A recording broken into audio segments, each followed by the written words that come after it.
अस्सलाम वालेकुम everyone, I am Faisal Shahzad, business consultant and blockchain developer. आज मैं आप लोगों के साथ फारसेज एनएफटी के बारे में बहुत ज़बरदस्त इन्फॉर्मेशन शेयर करने वाला हूं। हमारे फारसेज कम्युनिटी में बहुत सारे लोग अपनी एनएफटी सेल कर रहे हैं। कुछ लोग अपनी एनएफटी अपने ही किसी दूसरे वॉलेट में ट्रांसफ़र कर रहे हैं और मैं आप लोगों को इस वीडियो में बताने वाला हूँ कि जो लोग अपनी एनएफटी सेल कर रहे हैं या कुछ मेंबर्स अपनी एनएफटी को अपने ही किसी दूसरे वॉलेट में ट्रांसफ़र कर रहे हैं, इससे कितना नुकसान होने वाला है। आप लोगों ने इस वीडियो को एंड तक देखना है और अपनी टीम के हर मेंबर्स तक शेयर करना है ताकि आपके मेंबर्स इस नुकसान से बच सकें।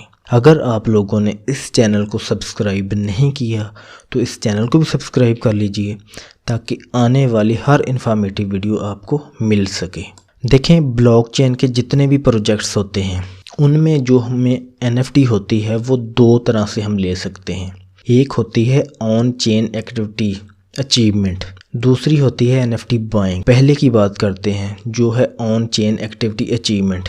इसमें जो एनएफटी होती है हम कुछ टास्क कंप्लीट करने पे हमें मिलती है या कोई इवेंट ज्वाइन करने पे हमें मिलती है। फारसेज में हमें ये एनएफटी मिली है कुछ टास्क कंप्लीट करने पे। हम लोगों ने बड़े लेवल्स अपग्रेड किए हैं, इन्वेस्टमेंट की है, जिसके बदले में हमने ये एनएफटी मिंट की है। तो इस सूरत में हम एनएफटी या तो मिंट करते हैं या क्लेम करते हैं। तो हमने एनएफटी मिंट की है। इस तरह की जो एनएफटी होती है उसको हमें अपने वॉलेट में होल्ड करके रखना बहुत ज़रूरी होता है, क्योंकि जिस प्रोजेक्ट की वो एनएफटी होती है उस प्रोजेक्ट के पास हमारे उस ट्रस्ट वॉलेट की सारी इन्फॉर्मेशन होती है जिस पर हमने वो एनएफटी मिंट की होती है, जिस पर उन्होंने एनएफटी हमें फ्री में दी होती है, क्योंकि उसी वॉलेट से हमने बड़े लेवल अपग्रेड किए होते हैं और वो हमें एनएफटी उसी वॉलेट पर मिलती है। जो भी बंदा अपनी एनएफटी किसी वॉलेट में ट्रांसफ़र करता है या सेल करता है तो वो जो ब्लॉकचेन का प्रोजेक्ट होता है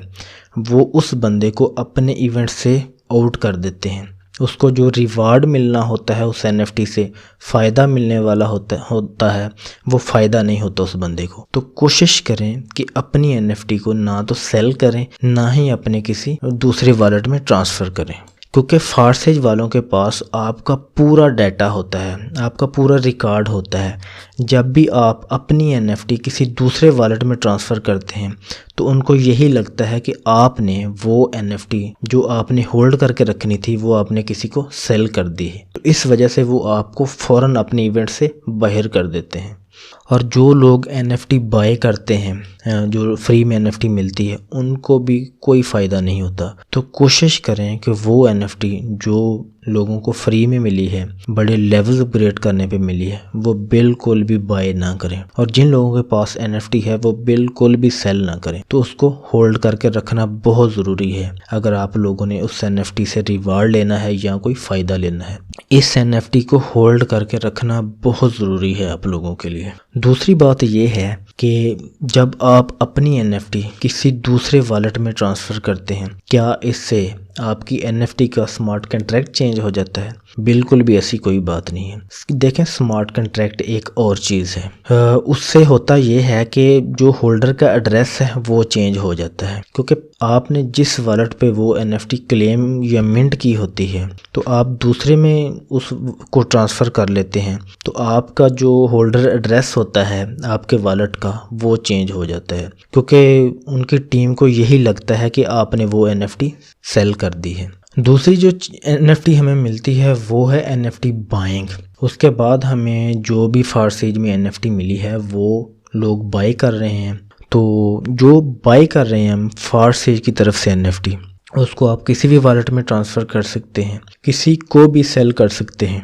उससे आपको कोई नुकसान नहीं होने वाला, उससे उस एनएफटी की वैल्यू नहीं कम होने वाली। तो जो एनएफटी आप लोगों ने फारसेज से बाय की है उसको आप किसी भी अपने दूसरे वॉलेट में ट्रांसफ़र कर सकते हैं, उसका कोई इशू नहीं है। तो जो एनएफटी आप लोगों ने फ्री में क्लेम की है या मिंट की है उस एनएफटी को होल्ड करके रखना बहुत ज़रूरी है, क्योंकि उसके अगेंस्ट आपको रिवार्ड मिलना है फारसेज की तरफ से। अब क्वेश्चन ये है कि जिन लोगों ने ये गलती कर ली है, अपनी एनएफटी या तो सेल कर दी है या अपने किसी दूसरे वॉलेट में ट्रांसफ़र कर ली है, वो क्या करें? देखें, ये डिपेंड करता है उस प्रोजेक्ट की टीम पे कि वो इसको किस तरह देखते हैं। कुछ ब्लॉकचेन के जो प्रोजेक्ट्स होते हैं वो जो NFT लोग गलती से ट्रांसफ़र कर लेते हैं तो फिर वो वापस अपने वॉलेट में ट्रांसफ़र करने से वो उनको रिवार्ड दे देते हैं। कुछ प्रोजेक्ट्स ऐसे होते हैं जो लोग गलती से भी उनकी NFT को किसी भी वॉलेट में ट्रांसफ़र कर लेते हैं या सेल कर लेते हैं तो वो उनको रिवार्ड नहीं देते और वो उनको उस इवेंट से बाहर कर देते हैं जिसमें उनको रिवार्ड मिलना होता है। कि जिन लोगों से ये मिस्टेक हो गई है, ये गलती हो गई है, वो अपनी NFT को अपने जिस वॉलेट से उन्होंने क्लेम की है या मिंट की है, जिस पे उन्हें मिली है, वो उसमें दोबारा ट्रांसफ़र कर लें। मुझे पूरा यकीन है कि वो उस नुकसान से बच सकते हैं जो वो गलती से कर चुके हैं। तो अगर आप लोगों को ये वीडियो पसंद आई तो कमेंट्स एंड लाइक ज़रूर कीजिएगा और अपनी टीम के हर मेंबर तक शेयर कीजिएगा ताकि लोग इस गलती से बच सकें।